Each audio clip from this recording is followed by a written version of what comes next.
Welcome to Stress Mess, a stressless podcast where the chaos is real, the caffeine is strong, and swearing sometimes happens, and that's okay. I'm Samantha Elizabeth, health and wellness coach, chronic overthinker, and proud BFFs to stress itself. Here we're ditching perfection, embracing unfiltered real talk, and making mindset shifts that might just keep us from screaming into the void. Let's get messy. Today's guest is Libby Magliolo, presentation coach, slide wizard, and fellow introvert who knows what it's like to be awkward, but also how to crush it in front of an audience. We cover everything from networking fails to the psychology of true crime, to what happens when you choke during a presentation, and most importantly, how to bounce back. Libby also shares practical, real advice for anyone who wants to feel more confident presenting at work, on stage, or anywhere people are watching. Let's get into it. All right, the recording started. I always start this off the same way. All right, everybody, it's recording. I don't know what I'm doing. Oh, wait, this is a podcast. Hello, and welcome to the Stress Mess podcast. I'm Samantha Elizabeth, and I will be your host for today. I'm just joking. I'm not going to do that voice the entire time. Okay, got it. That's my bit as well, too, in the beginning of every podcast, you know, is like this official broadcasting voice that I have to do. I don't know. You've got a good broadcaster voice. You should read the weather. I like it. You'd be a great weather lady. I trust you. It comes from a training, and I apologize. I am going to have my dog and my cat with me today. And for those that can see this on video, this is Buddy. And then my cat Daisy Bell. Oops, just made the camera jump. My cat Daisy Bell is here as well too, and she probably will be coming on camera. Anyway, this is not what this podcast is about. Hello, Libby. It could be. Welcome to the podcast. Hi, thank you so much for having me. I'm so excited to be here. It's so good to see you again. Gosh, we met several months ago. We did. We meet through Lunch Club? Where was it that we met? I'm struggling to remember now. We've sort of connected through a group of female entrepreneurs and business owners, and I got a group of folks together because I own my own business and I sit in my home office in my pajamas, and you get a little lonely sometimes. I realized that the community doesn't come to you. You have to go find the community. So we connected that way. I cannot remember who originally introduced us though, but I'm so glad that we met. Yeah. Well, because you put together presentations. We must have met like in some networking, whatever, sort of thing. Right. I just can't remember where.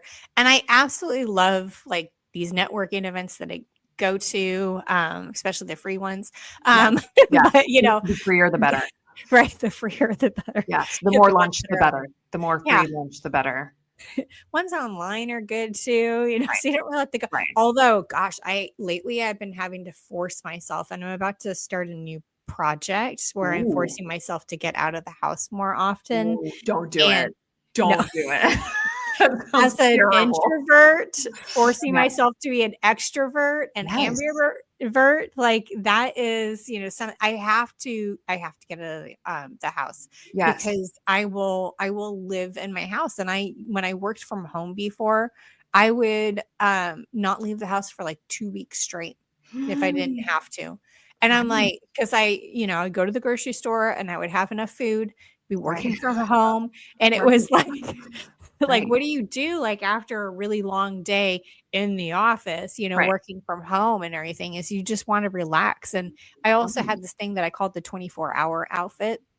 So I'm listening. You poked me. Tell me more. It's be funny. Sponsored by Costco. I don't do this anymore, folks, but one of the things that I used to do is, like I would have, because I was on a global team at the time when I worked from home. And so I'd have all these morning meetings, and like sometimes they would start at like 4:00 in the morning. Okay. Right. And so I would basically just get out of bed, go to my computer. And this was before video conferencing too. So I'm really dating myself here, but, I would just get up and go to the conference and just log on.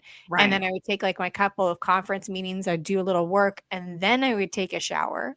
Right. And because there was no video conferencing, at the time, I would just get back into pajamas Right. after my shower. Like, Right. what else am I going to be wearing? I'm not leaving the house. I'm not doing anything. And Right. so I would put pajamas back on, and then I would spend the rest of my day, working, and then I would have, dinner and stuff like that. Although at the time I had a kiddo and a husband, and so I'd make them dinner and Right. all of that kind of stuff.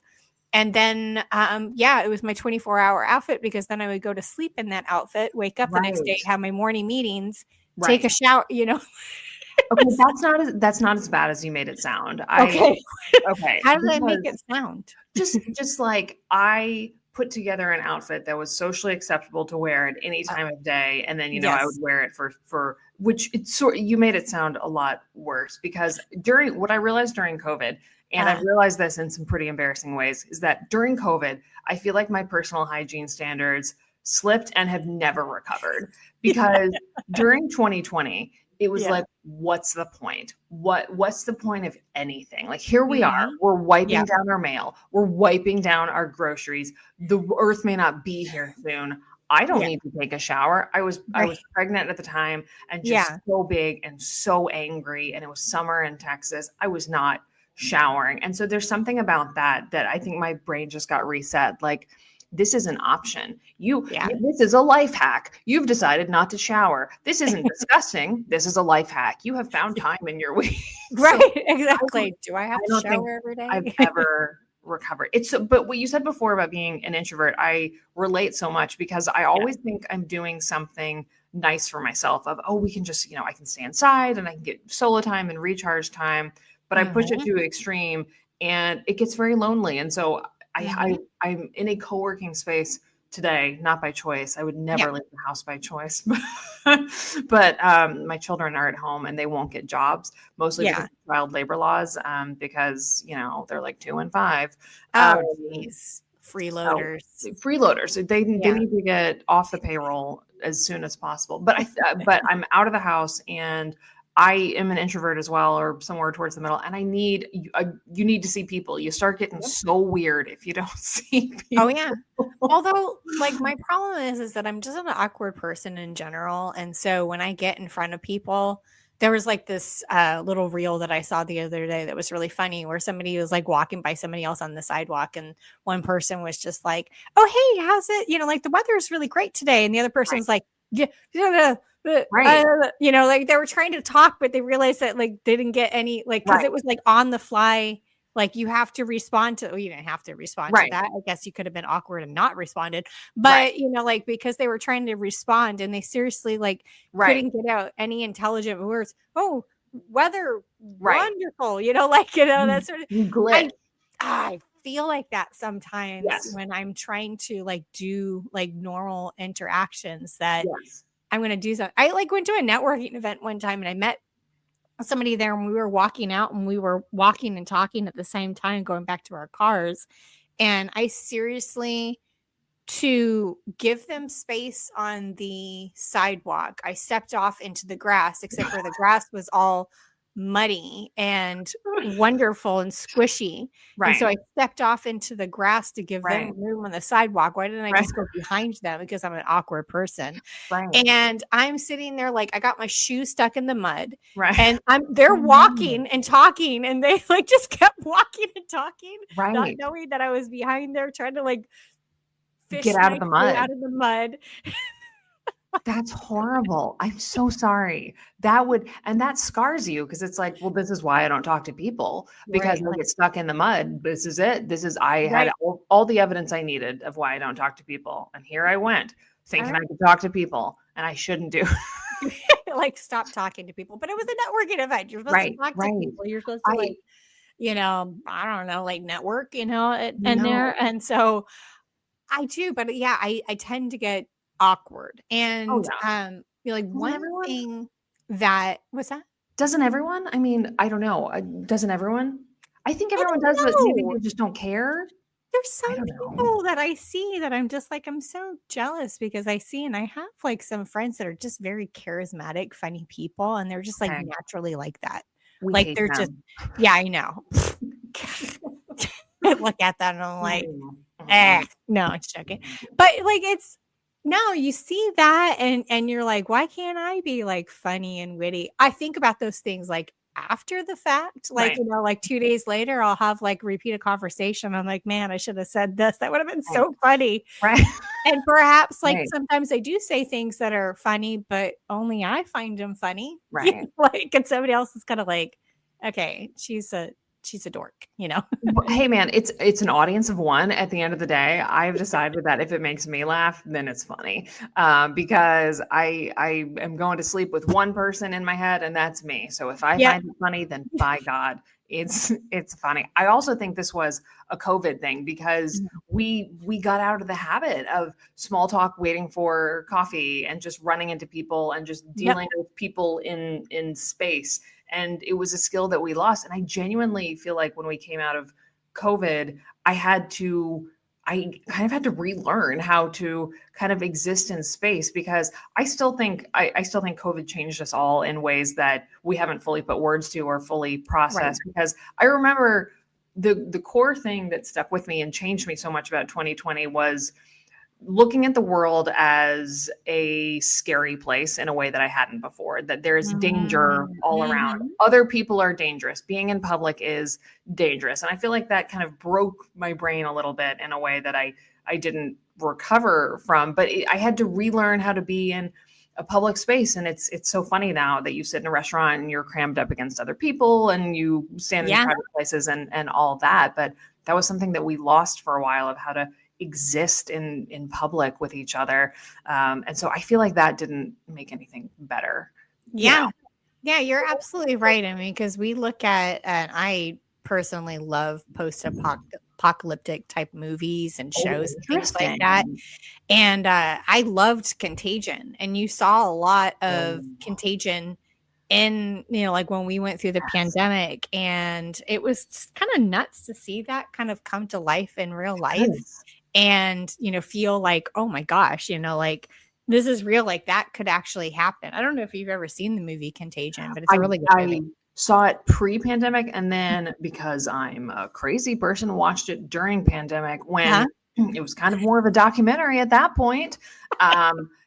Come for the Matt Damon, stay for the bone-chilling accuracy of a worldwide pandemic. But have you read or watched Station 11? I feel like Station 11, what, tell me about that. And maybe I have, because if Yeah, it's about like, you know, end of the world kind of disease end type of of the stuff. world disease. So Emily St. John Mandel is the author. The book Uh-huh. came out, I want to say 15 years ago, way, way, way pre-COVID. The plot Yeah. of the book, this is on the back of the book, this is giving nothing away, is there's a worldwide pandemic that kills essentially 95% of the world's Whoa. population. Yeah.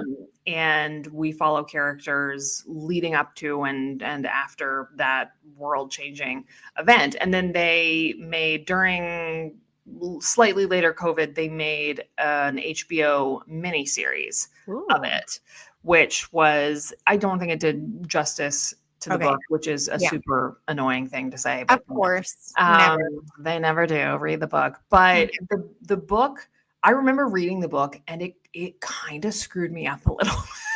Okay. Yeah. But so which sounds like you would love it if it's chilling and post-apocalyptic and all that. So I highly recommend it. Get it from your local library. Yeah, I mean, I like those kind of like mystery things. Like I don't know if you've ever seen, or if you, I don't have a subscription to HBO Max, but You can use my uh, login if you yeah, but login. when I did, I don't have it now, but when I did Silo, that was a good show. Okay. Have you seen Silo? I burned through the first season. I made it halfway through the second season, Okay. and I got the pilot. Oh my gosh, with Rashida Jones. Oh my gosh, Yes.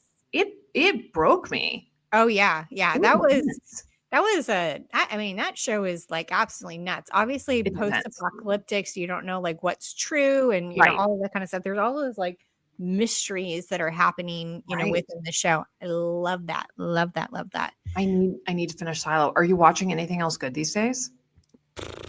Am I? No. I mean, like I have Okay. Netflix, and I'm gonna say like there's a lot of great stuff on Netflix. I Right. probably have watched like all the great stuff already. I love my favorite thing. Sure. My favorite thing is to sit in bed. I probably talked about this before on the podcast.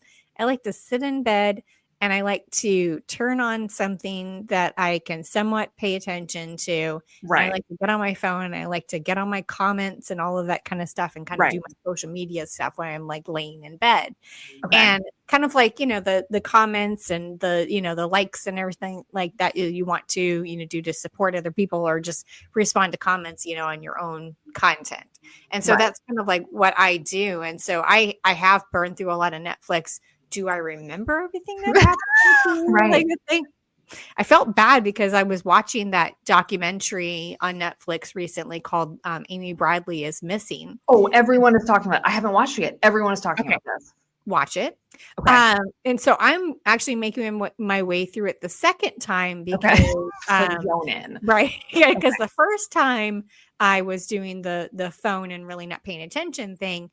And then my kiddo, he was like, hey, I'd really like to see this documentary. Have you heard about it? And I was like, at first I'm thinking, should I tell him I've seen it or kind of? And I was like, I'm going to be honest with you. I watched it, but I kind of like half watched it. Right. I'd love to watch it with you and like not be on my phone, Right. like doing Right. Because like when we sit down and watch TV together, I'm not on my phone unless I have to Google something. Right. Like there's something so compelling, like who is this person married to? How tall are they? Like all of that kind of and it's like burning a hole in my like brain all of a sudden that like I have to look it up. Or else, I don't know. Maybe are there active lawsuits being brought against this person? Yeah. What's the drama? Yeah. Or like, sometimes like when I get into a documentary too, and I'm kind of like, it's dragging on and everything like that. I'm going to Google what's the end result here because like, is this person still in jail? Please tell me, did they get out on parole? Did they die? Like, did they ever find them? That sort of thing. Like, yes. I'm like, just give me the answer in the end sometimes because it's like I can't watch a 10 episode thing. Although I got to tell you, I did not. The Staircase. Have you seen The Staircase? It's on Netflix. This is pretty old. This is like 10 years old. It is old now. I picked it up. I want to say like a year and a half ago or something. Okay. I've watched through it twice, but like I slightly became obsessed with the case and everything. Did he do it? Do you think he did it? Okay, hold on one second here. Oh, okay. Before we get into that.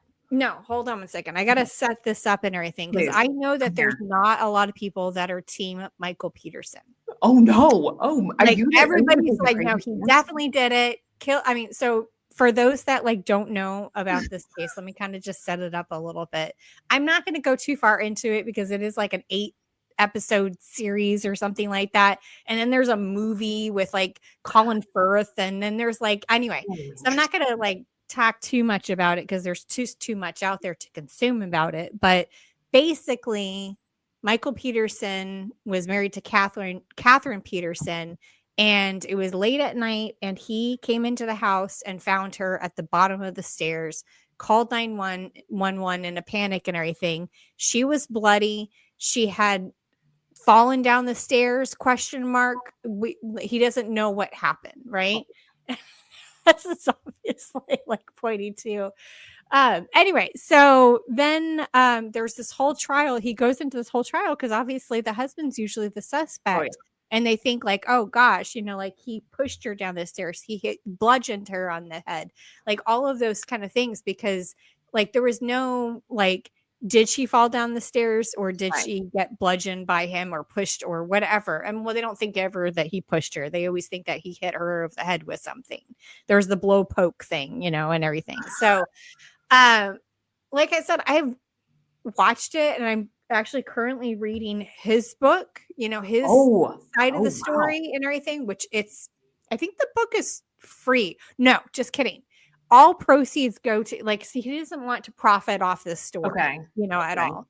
Okay. So all proceeds go to like some kind of charity or something like that. Not his charity, but like some kind of charity and everything, like to go buy the book, and you can get it on Kindle, I think only or something, which is Amazon Kindle. Anyway, I'm reading through his book right now, and it was like about like how like what happened in the trial, and that was pretty quick. And right now, the meat of it is his time in prison. Oh, And wow. like, So what what was was her that like time? for Oh, him? wow. Because Oh, he was in wow. prison for eight years. Okay. And anyway, I'm not gonna say, but I wanna be Team Peterson. Like, Michael Peterson, sorry. Because okay. I know there was 2 Petersons, obviously, Right. Catherine, and, Right. I wanna be Michael. I wanna be Team Michael Peterson. And because when I watched the documentary, I was like, "Oh, no, he did not do it." Like, he didn't. I mean, like, that was the, what, 8, 10-part series or something like Right. that. To me, I'm feeling, like, bad for him and stuff like that, but the more I look into it and read online and everything, like, now I'm not so sure, because there was things, like, in that documentary on Netflix that they left out, Right. and, like, now I wanna like, what anyway, I don't wanna become too obsessed with it, but I am a little obsessed with it, just I to let you know. I think it's fascinating. Some of my friends love the murder podcasts and Mhm. Dateline and everything, and they fall asleep to these things. Yeah. That is incredible to me, of falling asleep to a story of someone just in a totally gruesome fashion murdering a family member, and that's what they Yeah. drift off to night land listening to, is extreme, just violent stories, which would give me nightmares. So Yeah. I think I cannot watch anything too late at night. I was watching a Netflix show and it was even semi-serious, and so I had Yeah. to do a palate cleanser after Yeah. that Oh, of yeah, like, watch Disney or YouTube something. videos. Yeah. Right. And I was watching old Conan O'Brien remotes from like 1996, and they were Uh-huh. delightful. But the whole murder fascination is so interesting to me. It is, and it's always women that are into it. I Right? don't know what that says about us or I don't anything, but I it's don't know what women. the psychology behind that is totally, because, I mean, like, I can kinda understand, like, there were I don't know, I was dating somebody, and there was, like, this show, and, it was like a show like Love Island or something like Right. that. I don't know, I don't watch a lot of trashy TV, but I happened to like watching, something like that. And, anyway, my boyfriend came up, we're not together anymore, but, like, said, like, "Oh, you only like this show because they're cheating on each other," or something like that, like one of those, like, micro, like, passive aggressive type of things. And I'm like, "Wait, what?" And I'm like, "No, I'm, like, actually watching it because I'm fascinated by the like, what Right. psychosis they're going through and everything to Right. make them want to do that." And I Right. think that's the same thing too, that, like, when people become obsessed with, like, murder Right. and serial killers and things like that, they're really kind of like, I would never do that. So, Right. like, I need to know more about this because I don't have that in my psyche. You Right. know what I mean? I hope And that's it. I hope yeah, that yeah. I I think hope that's the same kind of thing. Like, I like to watch things that would, like hoarders. I'm not a hoarder right. myself, but that's super fascinating because it's like, what is the psychology behind that? Right. You Right. know? There's this girl on TikTok who is cleaning out her husband's grandmother's house, and Uh-huh. the grandmother did have a struggled with hoarding, and she's Yeah. doing a whole series about cleaning out the house, and it's fascinating, and the amount that she's throwing away and she's uncovering is incredible. But yes, I hope that that's the reason, and that people aren't watching serial killer shows with like a notepad. And they're like, oh yes, okay, this is how you do it. This is how you break into the business. Right, I really don't are. know. I don't know. Maybe, People are maybe not, I like, taking notes, but, maybe I mean, like, I'm sure that there are some people out there that are kind yeah. of, like, taking mental note. Well, I Right. know that, like, the thing is that I have seen people joke, like, people that are into, like, true crime or something like that, like, well, I mean, like, I had a boyfriend too, and, like, anytime we drove out to Louisiana, he'd always point out to the swamps and say, "That's the perfect place to dump a body." That's I'm haunting. like, That's a haunting thing to say. I'm gonna get out here. I'm gonna hop out yeah. here. I'm actually just gonna catch an Uber for 300 miles. Not a big Sorry, deal. like, what are we doing? Like, no, but, like, those kind of people that have that, I mean, like, I want to assume it was joking, like, that they would say Fingers something like crossed. but, like but then Right. you think about it and you're like, yeah, that would be good. But hold on one second. How do you get to Right. that point, like in your Right. brain that you would think like, where would I dump a body? Right. But I guess those crime shows kind of, anyway, we're not condoning that, the No, people. Like, no, please, no, never. go He's see a not therapist. like, I never said it's a good place to dump your body. I said it's a good place to dump a body. Right. You're overreacting about I know, it. exactly. You're freaking out. I would dump your body somewhere else. Same person that was like, you want to watch that show because they're cheaters. And I'm like, what? I'm like, no. This is what his brain was fixated on, was cheating and dumping bodies in the swamp. Oh, is it because the alligators would eat it?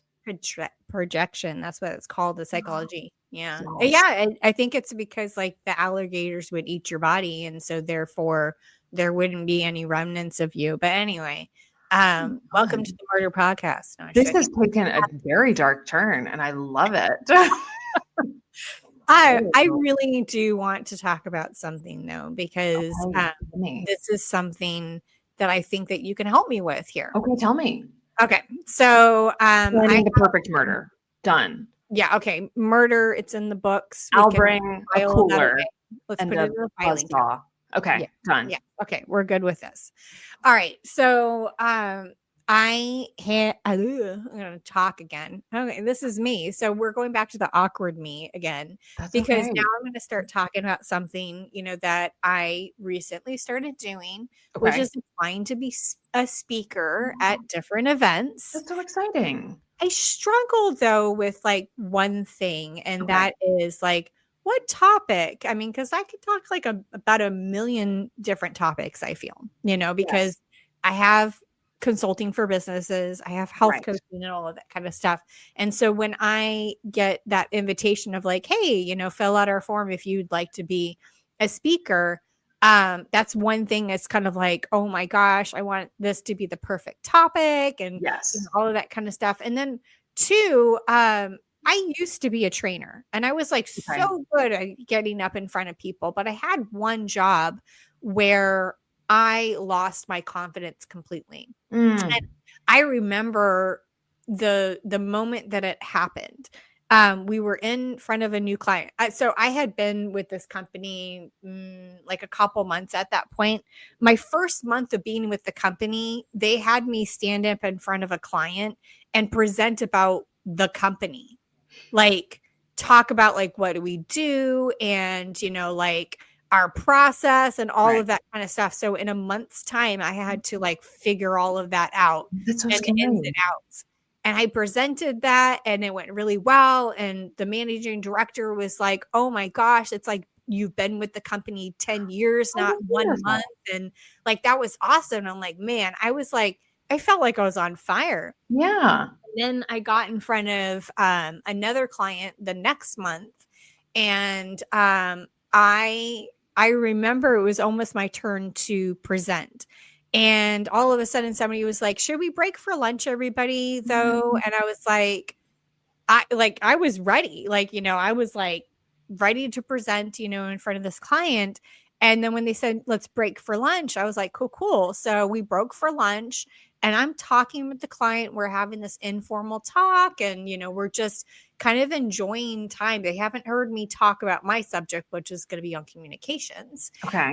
So, once we were done with lunch, all of a sudden, I don't know what happened, but I started almost having like an anxiety attack. Oh, no. Yeah. My body went through a roller coaster. Like I was breathing in, I can feel my body screaming, like just run out of the room, like, I mean, like, and I have no idea what happened. I was well-versed on the subject, obviously, because I had just done it like a month and I still had like a month under my belt again. And I'm like, oh my gosh. And I turned to my coworker who was supposed to go after me. I turned to my coworker and I signaled to him and I say, go now. Like, and he was like, what? And I'm like, I don't know what happened. Like all of a sudden everything drained out of me, as far as confidence or I don't know what it was about, like, what happened, but like all of a sudden it flipped a switch. And then like my job after that, it was the same thing. Like I would just go into full on panic mode, Yeah. and like internally, because then I would ask people, did I sound nervous? Because like Mhm. I was like truly like voice shaking, Oh, yeah. Yeah. like completely like I was gonna hyperventilate, Mhm. because I couldn't get enough oxygen. I don't know what happened. I had been Yeah. doing like training for like 15 years before that. And then all of a sudden I get to this point and it's like, I don't know where my confidence went. So anyway, so as I'm preparing, for all of these potential speaking opportunities, I want to know, like, what would you advise me to Yeah. like gain some confidence? Because it's not like I don't know this subject. I'm the Yeah. one that told them this is the subject that I want to present on. Right. I'm prepared and I've got all my experience and knowledge and skills like kind of going into it. So it's not like it's like, hey, Samantha, speak about nuclear physics or something like that. I don't know Right. anything about nuclear physics. I don't even, is that Join even the a club. subject, right? But like it's not Yeah. like talking about something you don't know, but all of a Right. sudden, like I fear like that's going to come back. And I Yeah. have done presenting and Mhm. it's been hit or miss. Like, this Mhm. podcast and everything, very chill. We're Yeah. recording it. Right. I can edit it later if I want to. Right. I Right. don't. I just say, hey, Right. this is it. This is a stress This is mess. it. But Put it online. um, right. But anyway, that I'm just setting you up for there. But I just Yes. kind of want to know what things would you tell me like to do Yes. to get my groove Yes. back, I suppose. I can. Yes, man. What a great 90s reference that is. Okay. So to your first of all, such good questions. To your first question, this one is a struggle for me too, of how do I pick a topic? The analogy that is most helpful to me is I see myself and I see you as someone who has a lot of facets and you have Yeah. all these different things that you can pull from. So you have a closet that is full of hats, but on your presentation day, you can wear only one hat. Mhm. You would look silly if you tried to wear 5 different hats or if you changed all your hats during your presentation. You Yep. have to pick one of those hats for that presentation. The next presentation, you can pick a different hat, but you are serving the audience better if you Mhm. pick something specific rather Yep. than something general. It is hard because it feels like closing doors, but just Yeah. tell yourself that you are not running away from other topics or not choosing other topics. You are choosing something specific so it can be in service of the audience. It Yeah. can be tough to do, but try and pick one hat. Sure. What I will tell you about public speaking anxiety is the overwhelming majority of people either currently feel like you feel or have had an experience exactly like you are talking about. The number one shared fear of people is public speaking. The old Jerry Seinfeld joke about this is the number one fear of people is public speaking, and the number two is death. And that means that if you're going to a funeral, you would rather be in the coffin than the one doing the eulogy. So this is wildly, wildly common. I will also say I understand the feeling of I lost it. And this was a pivotal moment in a really scary way. It is not lost. It is not gone. Things like this are not linear that, well, this is something I can't get back. It is absolutely something that you can get back. What I would say is it's helpful to a couple of things.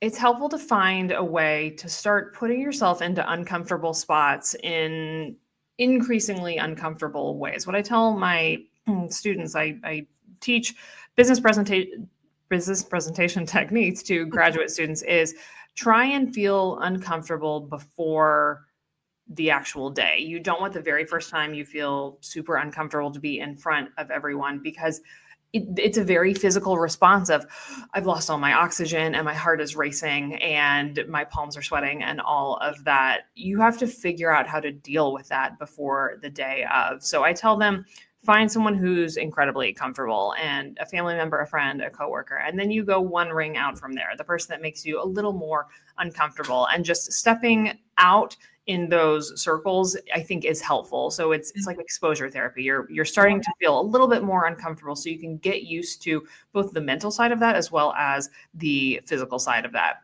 Yeah. The other thing I encourage, and I learned this from a mentor of mine, is during a talk, just explicitly saying, I'm so excited to be here. I will warn you, I am a little bit nervous, and this comes from a place of wanting to show up the best for you all. And I want to do justice to this topic. If you hear my voice shake, if you hear me be a little bit nervous, I just ask for your grace because Yeah. I'm just trying to do a wonderful job for you all. You have never seen an audience get on your side that fast because they understand.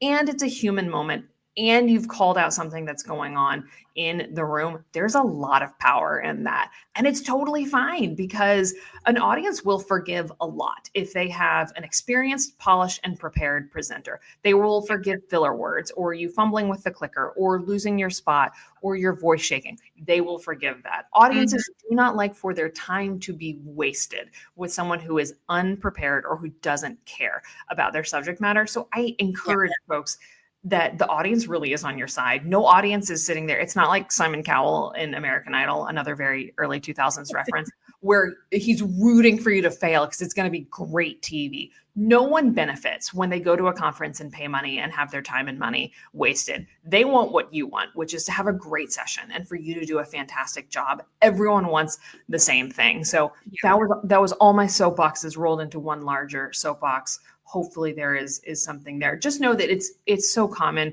You're not alone. And I don't say that to downplay it. I say it to tell you that all the faces that you're looking at in the audience, they are terrified of public speaking. Yeah.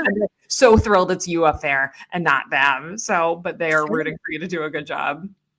Well, that's like super helpful tips there too, because, like when I do like manager training or other type of training, like either in person or on Zoom or something like that, I'm fine during that. I'm totally relaxed. I'm like the best. I feel like the best instructor in the world. That's the kind of persona I put on or something like that I am. But, like that's the kind of persona that I'm like, oh, this is me.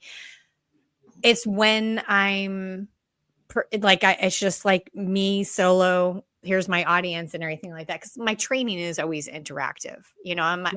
I'm taking a break, obviously, from speaking and conveying information for other people to also join in the conversation or bring up idea, like that sort of thing. And so that kind of gives, but like, when I'm talking about a speaking, type of thing, like you're feeding off your audience. And let me just say this too, like I am such a great audience member a lot of times, to eye contact.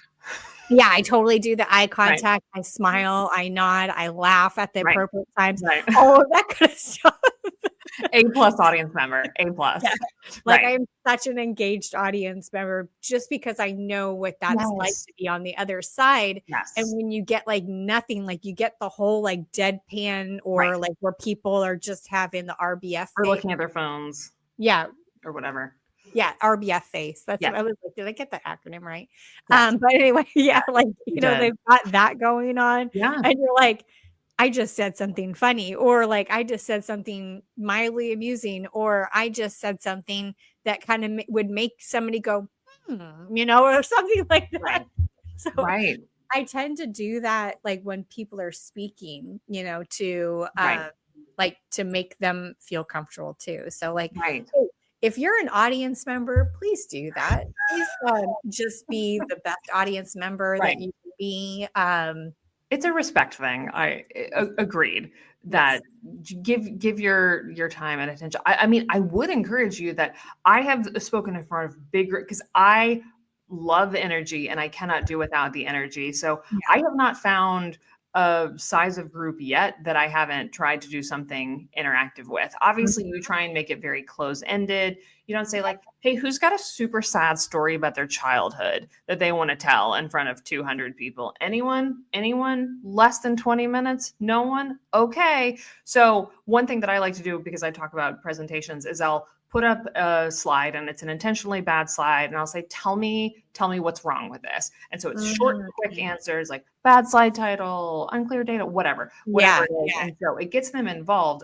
It also allows them to be a critic. People love picking apart other people's work. And so it gets them involved, which is nice and gets them bought into the story. So I would encourage you, whatever size the room is, whatever size, hey, what word comes to mind when I say this? Shout it out. Just so you have something to play off of, because I don't think, it's hard to sit for that long. It's hard to talk at people for that long. And if you don't know, if they're hearing you or Yep. receiving what you're saying. So just forcing them to get involved, I would encourage that, because I very, very, very badly need that. And it turns into more of a conversation. You can Yeah. feed off of their energy and all of that. So get them in the mix, make them talk.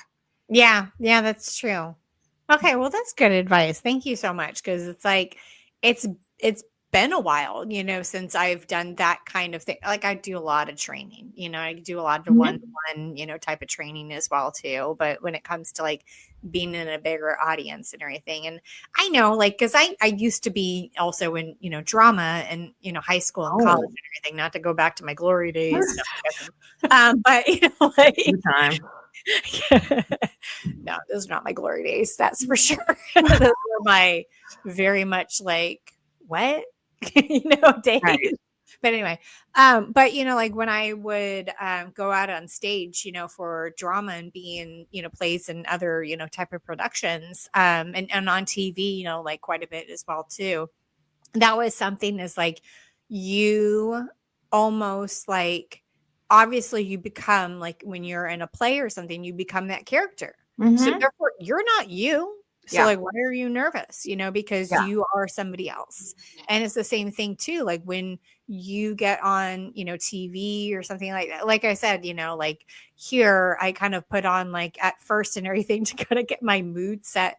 I will normally like go, hello and welcome to the podcast, because like it's funny to me, but it's also like it sets me up to be like, I'm the Stress Mess podcast host. Right. That's who I am, Right. and It's a persona. I'm not going to be nervous like whatsoever, and just going to be myself, So I think that's helpful though. This is my second Conan O'Brien reference, but he talks about his early days of having his show. His mentality was act as if you are the person that earned a national talk show. Act as if you are the successful one. And there definitely is a huge mental component of convincing yourself that you have the right to be there and have the right to take up space and have a voice and all that. So there is a huge mental component of it for sure. But I think that mentality of I am playing a character, and you mentioned a second ago, I am the world's best trainer, I think is phenomenal. And that can be you. That can be your onstage persona. I also think long story, but on my YouTube shorts, I've been getting a lot of clips from the movie The King's Speech. I feel like I've watched about 2/3 of the movie just in YouTube clip form. And but it gets to the huge kind of climax of the movie when he's giving the King's Speech. And his speech coach says, say it just to me. And I think there's so much wisdom there of, pick a person, either kind of an avatar in your mind or pick a literal physical person in the audience. And it's for them. It's for them and only them. And it will come out personal and conversational and warm and direct, and just block everyone else out. And it's for them and only them. I think there's wisdom in that. We cannot be everything to everybody, but it's like the hats thing. By picking one person to deliver to, we're going to end up speaking to a lot of people. So it sounds like these different fora in which you have been successful in the past. And so I think it's just about figuring out how to mentally tap into those either personas that you have put on or those characteristics or whatever it is. It's awesome that you have these situations where you have had success and continue to have success, because what that tells me is that you can tap into those things, and those things are available and accessible to you mentally, and you can get there, but completely understand the block around all of that because of your past experience and just public speaking in general. Totally understand.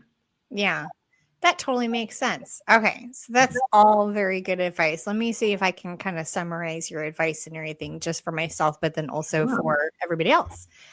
So you're saying that, for the topic, you want to go ahead and pick like something a little bit more specific that doesn't make you wear like a million different hats, pick one hat to wear.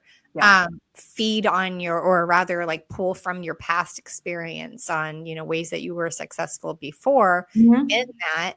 If not, and that's okay if it's your first time or something like that, like maybe just bring on a persona, you are the best, whatever. I know I brought that up too, but, then you're talking about, kind of doing something a little bit awkward or like where you're out of your comfort zone a little bit beforehand. So it's not Yeah. your first time being out of your comfort zone. Yeah.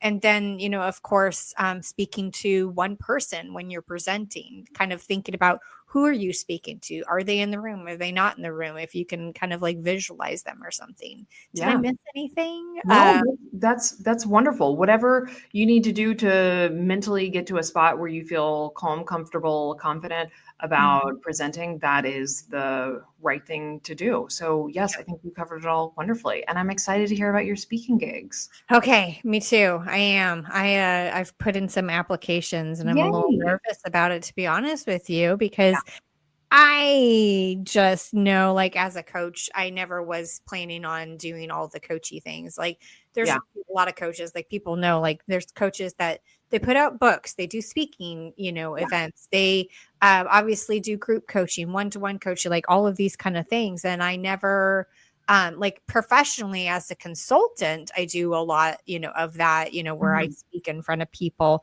But like as a coach and everything, I've never, thought like, okay, I'm going to be that kind of coach. I'm going to be a one-to-one coach and I'm going to be a group coaching coach. But I'm like, no, I kind of want to be able to get out there because I think Yeah. that what I have to offer, for people as far as like my coaching program, things like that, I think those are like super helpful things, for people. So same thing for you, like what Yeah. you do. And I'll love to put it in the show notes too, so people know how to get a hold of you, go to your website, all of that wonderful stuff too. Yes. So that way, people can get a hold of you if they need help in this, because Yes. I think that it would be super helpful for them to start working with you on it. Well, I appreciate that. You can find me at buildbetterslides.com, and I work with both individuals and companies and teach folks how to build better presentations. Part of that being public speaking preparedness and dealing with that anxiety. Most of what I do is corporate training, but I also work with lawyers, financial advisors, entrepreneurs, and lots of other wonderful folks on either directly building their presentations or giving them the skills so that they can do it themselves. So yes, that's me. Build Better Slides. Feel free to reach out. Anything that I can do to be helpful, I am here. So I appreciate the plug. Yeah, thank you so much. I really appreciate Yeah. you being here. But he's Fun. going to want to say goodbye, even though Bye, buddy. you say Hope, bye hope bye. you find your dad. Some elf. I felt like I was sitting here kind of like Dr. Evil or something like With that, your dad. like Mr. Bigglesworth, everything. I So am a diehard Austin Powers fan. My best friend and I went in costume to go see the third one. no, I love that. We were like 16 or 17, but we went to a thrift store to find Uh-huh. the most 70s thing we could. This was Goldmember, which was the more kind of Oh yeah. 70s era movie. And I have a picture that I recently uncovered on my old digital camera about us when we went to the theater. We were total dorks, and I'm so glad that smartphones didn't exist back then. Okay. May I have a copy of this, because I would love to also I will show it to you offline, but I think it's the very like, first picture. other people want to see it too. I want I mean, my skin back then was great, flawless. it was great now. What are you talking about? That's because the filter I have on is like, I think the filter is literally called 19-year-old. Okay, I don't know if you can see this. Oh my gosh. Fun. So that's me and my friend Jenny, and we met when we were 12. And we're about to sign up for a stand-up comedy class together, and we're terrified. So I professionally get up in front of people and talk, and Yeah. no problem. Stand-up comedy, I want to crawl out of my skin and think about burying myself under the earth because we're so scared about it. Oh my, so you're doing that now. You're going in. We haven't signed up yet. We're going to sign up. There's a class, I think, starting in September, and you do it for 7 weeks, and then there's a show at the end of it, and you invite like your family and friends. And Oh my gosh. Okay. I know. I But want to see this as well too. it's exciting and scary, but it's a totally get out of your comfort zone thing. And I went to go see a show at this place that we're going to take this class. Yeah. And I was sweating because I was so nervous on their behalf. And I tried to laugh so loudly because, like you said, wanted to be a good audience member and all that. So anyway. Okay. I think you're going to do an amazing job. First of all, I find you to be very funny naturally. So I also find me to be very funny, but I'm not in the audience. So I don't know if other people will find me, but I've been taking notes on we've been wanting to do this for like 2 years. So I have a note on my phone, and it's all the things for my set. And it's terrifying. It's terrifying. Anyway, please record it, so that way, put it out. Just do it. This is what Mel Robbins says. Like, I know. Do it, right? What she said, let them. Is that her? I know, but she said that, like, the one thing that you have to do, this is like the formula that of any successful person, is that you have to have a website. You have to put your testimonials on your website. This is in the book, Let Them. Okay. And then the third thing is that you just have to keep posting on social media. You have to post about your stuff, like what you're doing. You have to post about, like, you have to post pictures. You have to post video. I mean, like all of this kind of stuff, just to let people know this is what I'm doing, and like that. And that makes a successful person, is that kind of rule of 3 and everything. If you have those 3 things, you can, you can be successful too. I'm sorry. Like now I'm sounding like you can be successful like Mel Robbins. You can be successful too. Yeah, exactly. Like Mel Robbins, I want to be successful like Mel Robbins. I feel like I should change my last name to Robbins, because there's Mel Robbins, Tony Robbins, just like I want to be Robbins, That has a nice ring to it. Yeah, I know. Samantha Robbins. Well, Ms. Robbins, thank you very much for your time. Yeah. Hello. And thank you. Yes. This has been Samantha Robbins. And thank you for being here on the podcast, Libby. I really appreciate you. I don't know why I went into this like wonderful NPR voice mode or something. It was a delight. Such a delight having you on this podcast. Here. Please follow me at SamanthaElizabeth.com. Or maybe it will be SamanthaRobbins.com. Oh, there you go. There you go. Well, thank you so much for having me. This was wonderful. I appreciate it. I really appreciate you being here and time, all of this wonderful stuff and all of the wonderful, wonderful tips that you gave as well too. So I will put your information in the show notes for people to find you. And thank you so much. Thank you. See you later. All right. See you later.